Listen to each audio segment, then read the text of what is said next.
Houve uma pessoa que me fez uma pergunta muito interessante. Ela perguntou-me o que é despertar. E despertar é a gente tomar consciência de alguma coisa, né? Aí o despertar espiritual, né? Que é isso que as pessoas estão querendo saber, né? O despertar espiritual é a gente começar a despertar para a nossa própria existência, né? Para aquilo que nós somos verdadeiramente e a nossa missão. Só que isso não é fácil, né? Muitas vezes isso começa a acontecer por causa do sofrimento. A pessoa reclama, né, que sofre. Nós todos reclamamos que sofremos. Mas se não fosse o sofrimento, quantos de nós queriam trabalhar para evoluir? Porque a gente quer ficar em casa a ver Netflix, e a comer, e a ver filmes, e se calhar a passear com os amigos para a praia. E a gente quer o bem bom, né? Se não existisse sofrimento, ninguém ia sair dessa. Ia ficar tudo sentado à porta de casa, vendo a vida dos outros. Então, o sofrimento é para abanar a gente, né? A gente começar a entender que o sofrimento é o reflexo das nossas próprias atitudes, das nossas próprias escolhas, que estão retornando. Que existe uma lei, que é a lei do retorno, né?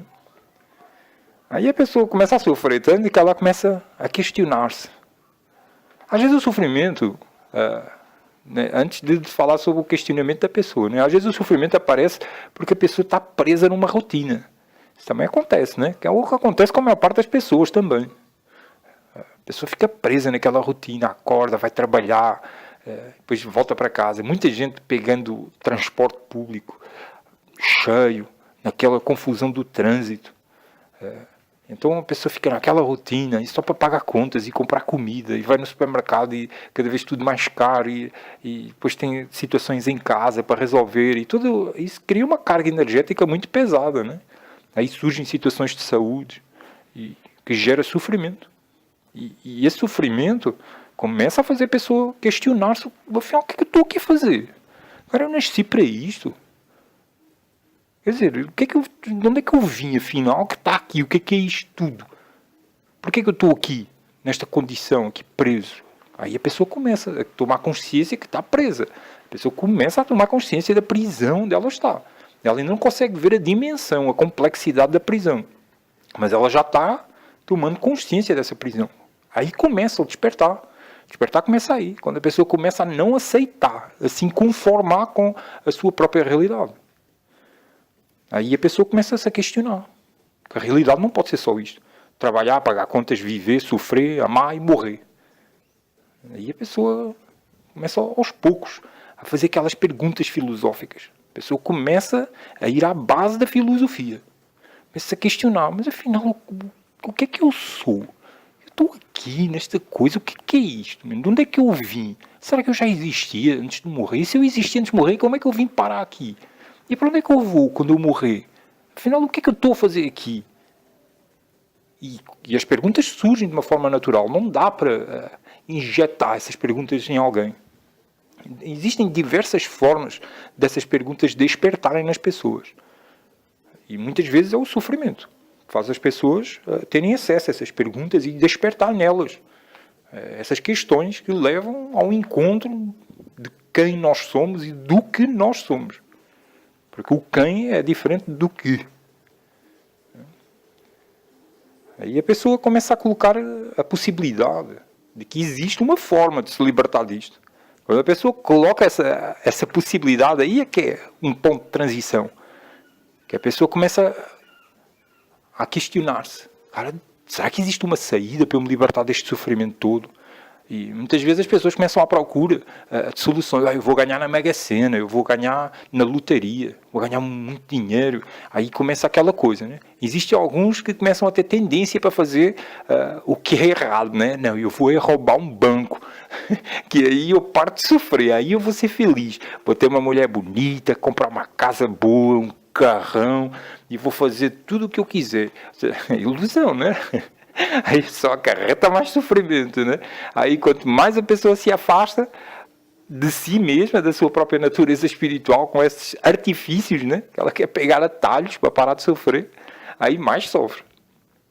Mas aí a pessoa já está procurando solução, né? A questão é a gente começar a procurar soluções positivas, né? Soluções que nos façam encontrar connosco próprios. E a gente consegue ver isso, né? Estamos indo no caminho certo pela harmonia que a nossa vida está tendo connosco próprios, né? Aí nós começamos a colocar assim algumas questões. Se o espírito, então, sobrevive, né, ao desencarnar, se existe uma continuidade, né, nós existíamos antes de nascer, estamos aqui, e depois desencarnamos e continuamos a nascer, né? Continuamos a existir depois de desencarnar. Então isso quer dizer que existe uma evolução espiritual. Se eu posso então deixar de sofrer nessa trajetória, encontrar um caminho de saída para deixar de sofrer, então é porque a evolução espiritual ela existe. E se a evolução espiritual ela existe, então possivelmente os poderes espirituais é uma coisa real. Telepatia, a gente poder curar outras pessoas ou nos autocurar e levitar. Será que eu consigo levitar? Ou será que eu consigo sair do corpo para ir visitar o mundo espiritual e ver se o mundo espiritual realmente existe? Se realmente o espírito sobrevive à matéria? Será que eu consigo fazer isso? Aí começa a gente a procurar descobrir se os poderes espirituais são reais ou não. Aí a gente começa a se lembrar, peraí, Jesus falou que tudo aquilo que eu fiz, também vós podereis fazer. E mais ainda. E olha o que é que Jesus fez, né? Ressuscitou mortos, andou sobre as águas, desapareceu no meio de uma multidão. Ressuscitou. Aí a gente começa a se questionar, será que é possível eu fazer isso? Será que é possível nós conseguirmos fazer isso como civilização? Ora, só que o que acontece é que nós, a nossa vida, não nos permite focar no desenvolvimento espiritual de uma forma profunda, de uma forma constante, diária. Porque desde há muito tempo que a humanidade ela está focada no exterior de si própria, na resolução das problemáticas externas, civilizacionais, de relacionamentos humanos. E não existe uma busca do encontro de si próprio. É só a resolução de conflitos. Só não, mas grande parte. Se nós tivéssemos, desde há milhares de anos, focado a nossa atenção na evolução espiritual, hoje a humanidade estaria mais avançada do que aquilo que Jesus manifestou quando aqui esteve.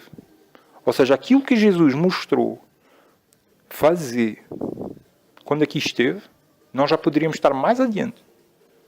Mas não estamos porque estamos muito focados no exterior, né? No mundo das ilusões. Isso tem muito a ver com a tecnologia hoje em dia, né? Existe tecnologia, a tecnologia é boa, né? Olha eu aqui, eu usar a tecnologia para poder me fazer ouvir, né? Hoje em dia tem gente que ouve aquilo que eu falo, olha que interessante, graças à tecnologia. Alguém acha alguma coisa de interessante nas coisas que eu falo. E eu, como encontro pessoas na virtualidade que falam coisas que eu gosto de ouvir, eu falo também, porque tenho esse dever de partilhar, porque eu sei que é bom quando a gente encontra alguém que fala coisas que a gente gosta de ouvir. Para mim é uma alegria muito grande quando eu encontro pessoas assim na internet, áudios, vídeos. Então a tecnologia tem uma coisa boa. Só que o que está a acontecer é que existe um foco demasiadamente externo na evolução material. Ou seja, o avanço tecnológico que nós hoje temos, que parece ser uma coisa assim, tecnologias, uma coisa maravilhosa, milagre tecnológico, nada mais é do que exemplos pobres, paupérrimos, são exemplos paupérrimos, muito pobres, dos poderes espirituais que a gente podia ter. Porque hoje eu uso uma tecnologia para, por exemplo, falar o que eu estou aqui falando. Mas se a gente tivesse desenvolvido poderes espirituais, a gente podia se conectar telepaticamente, quem quisesse, se conectar comigo telepaticamente numa internet espiritual e ouvir aquilo que eu estou falando. Diretamente. Seria uma palestra em direto, em termos espirituais. Nós já podemos fazer isso, mas isso são outros níveis, né? Nós não temos ainda consciência que podemos fazer isso. Porque nós podemos tudo. E essa é que é a parte da prisão mental, é isso. É que nós podemos tudo. Só que está havendo um hipnotismo que nos inibe de nós termos consciência de que nós somos capazes de fazer isso. E parte da prisão é isso mesmo. Então, se nós estivéssemos mais focados na evolução espiritual, em desenvolver tecnologias espirituais, em vez de tecnologias materiais, nós estaríamos lá muito mais à frente. Hoje o homem diz assim, nós já somos capazes de fazer o teletransporte. Mas não é o homem que é capaz de fazer o teletransporte. Ele fez com que uma partícula fizesse um teletransporte. Já aconteceu isso. Ou então, nós já somos capazes de acelerar partículas a mais que a velocidade da luz. Mas isso é uma experiência que não é uma experiência em primeira mão. Isso é uma experiência externa que o homem está tendo. Não é o homem, não é o espírito que está passando por essa experiência. Ele está proporcionando as experiências externas, materiais. Mas se nós nos sentarmos e começarmos a mergulhar em nós mesmos e começarmos a descobrir algumas coisas, vamos começar a descobrir que somos capazes de fazer algumas coisas. Só que a gente também não pensa que consegue chegar muito longe se não tivermos o sentimento de amor e de união para desenvolver isso. Porque para desenvolver poderes espirituais de uma forma boa para todos, inclusive para aquele que desenvolve o poder espiritual, é preciso fazer isso sem egoísmo. Fazer isso pensando no bem de todos.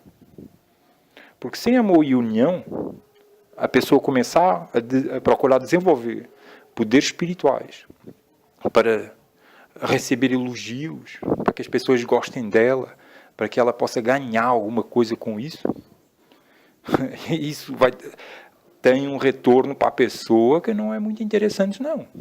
A pessoa é capaz de desenvolver algumas coisas. Existem alguns ditadores que desenvolveram algumas capacidades de hipnotizar massas, para mobilizar massas, sistemas de controle mental de massas, né? E usaram certas coisas, né? Por exemplo, um dos melhores exemplos foi toda a estrutura da equipe que trabalhava com Hitler, que fizeram muitas pesquisas a esses níveis, tanto que eles viajaram até para o Tibete e viajaram para o Oriente procurando muito conhecimento a esse nível. Eles quiseram entrar, como Jesus dizia. E eu falo de Jesus porque nós estamos num contexto cristão, né? Porque eu poderia falar de Buda, né? É aquilo que Jesus dizia, que é o ladrão, que em vez de entrar pela porta, está saltando a cerca e entrando pela janela. Ou seja, é a pessoa procurar os poderes espirituais, mas não para benefício de todos. Ela está procurando para dominação das outras pessoas. Então, aí é um nível diferente. Ora, tudo isto que a gente está aqui falando é a razão pela qual os poderes não querem que as pessoas despertem. Porque se as pessoas começarem a despertar sobre isto, eles não vão conseguir dominar ninguém. Essa história de governo mundial e leituras biométricas do povo todo, com armazenamento em base de dados, e agora estão criando aqui já no Brasil o cartão único de identidades, que já existe um cartão único de identidades em mais de 50 países no mundo, né? Com todo o processo de leituras biométricas registadas digitalmente nesse cartão e na base de dados. E daqui a pouco, como vai começar a acontecer, porque eu sei, que eu tenho informações sobre isso, que essa história do cartão único não é seguro. esse cartão não é seguro, porque a justificação que eles estão fazendo para essas leituras biométricas e armazenamento dessas informações todas dos cidadãos é por questão de segurança. É sempre a história da segurança. Só que isso não é seguro. E vai haver muita farsa e fraude com esses cartões. E então, quando começar a acontecer isso, qual vai ser a grande solução? Chipar o povo todo. E vem. Isso aí vai ser com o consentimento da própria população. É o que uma pessoa que eu conheci, que ainda vou procurar se foi ela que inventou esse termo, é o que a pessoa chama de engenharia do consentimento. Eu não sei se foi a pessoa que criou, por isso nem vou dizer o nome dela. Ainda vou procurar ver quem é que criou esse nome, que é excelente esse termo. Engenharia do consentimento. Ou seja, existe toda uma manipulação mental na cabeça das pessoas, é uma engenharia social associada a uma engenharia mental, porque é sempre associada a uma engenharia mental, que é a engenharia do consentimento. Ou seja, em vez desses caras estarem a usar os poderes mentais e poderes espirituais para poder haver uma evolução da humanidade, o bem para todos, está-se usando a capacidade intelectual e um certo nível de poderes espirituais que não conseguem subir muito devido à falta de união e de amor, está-se usando esse tipo de conhecimento e práticas para dominar a população e controlar a população. E as pessoas ficam presas aqui. O sistema em que a gente vive aqui é uma prisão. E essa prisão não acaba quando a gente desencarna. Eu conheci agora o trabalho de uma pessoa que está falando sobre isso e que me está dando também alguma coragem para eu começar a mergulhar nesse assunto nos meus vídeos, né? Porque eu estou querendo ir até ao fundo.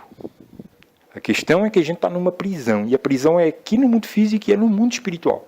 A pessoa desencarna e fica presa no mundo espiritual também. Mas existe um caminho de libertação no meio disso tudo. E os mestres espirituais têm-nos vindo a mostrar isso. A gente desenvolver espiritualmente, a gente cria uma força de luz e amor que é um escudo de guarnição contra aquelas forças da outra força. E a gente precisa despertar cada vez mais isso e tomar consciência disso. Agora, a gente tem que ter também atenção e cuidado, principalmente os mais jovens, com a emoção, para a gente não se emocionar muito com estas coisas. Está a haver uma conspiração mundial e estão umas criaturas multidimensionais querendo dominar a gente. Ter cuidado, né? Se a gente começar a falar isso assim, o povo vai dizer, este cara é doido. E isso a gente tem que ter muita atenção, né? Porque, por exemplo, eu estou falando estas coisas, mas eu não misturo estes assuntos com a minha vida profissional, né? Eu trabalho com design, trabalho até dentro da internet, tenho a minha lista de clientes, tenho os meus contactos todos, o meu portfólio online, mas eu não vou misturar estes assuntos com os meus clientes. A maior parte dos meus clientes nem sequer sonham que eu estudo este tipo de assuntos. Então, por quê? Porque a gente tem que ter noção onde é que a coisa, onde é que a gente está, né? A outra força domina muito este mundo, domina muito. Não quer que a gente desperte. A maior parte das pessoas não estão fazendo as perguntas certas. E a gente tem que ter atenção para que a gente não saia prejudicados por estarmos divulgando, né, este tipo de conhecimento. Está claro que quando a gente se decide a expor-se assim como eu estou me expondo, mais cedo ou mais tarde, os dois caminhos cruzam-se, né, encontram-se. O profissional e o pessoal, né? E tem alguns clientes meus que já conhecem o trabalho que eu estou fazendo e continuam sendo meus clientes, né? Porque têm a abertura suficiente para entender a profundidade e a importância destes assuntos, né? Mas é isso. A gente hoje, despertar implica uma responsabilidade.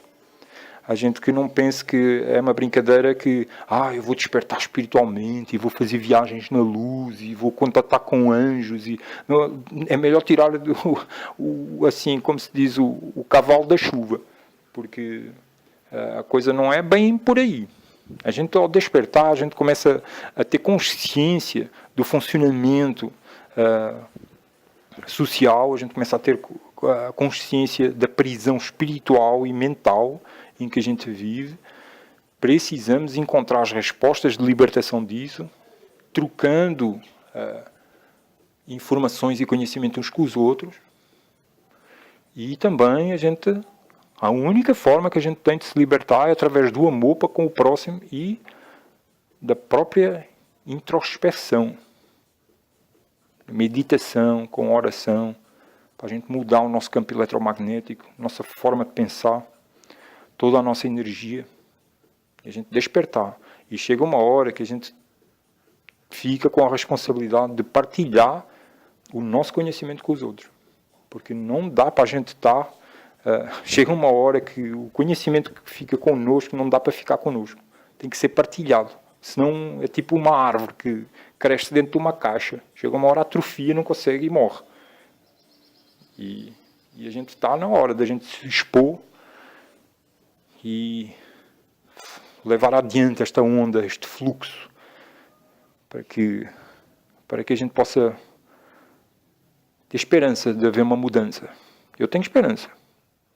Aliás, não é esperança. Eu sei que vai haver uma mudança, porque esperança eu não acho que seja muito positivo. Eu sei que vai haver uma mudança, acredito nisso. E para isso é que eu estou me expondo, falando destes assuntos. E é isso. Espero que tenha sido útil para alguém e até à próxima.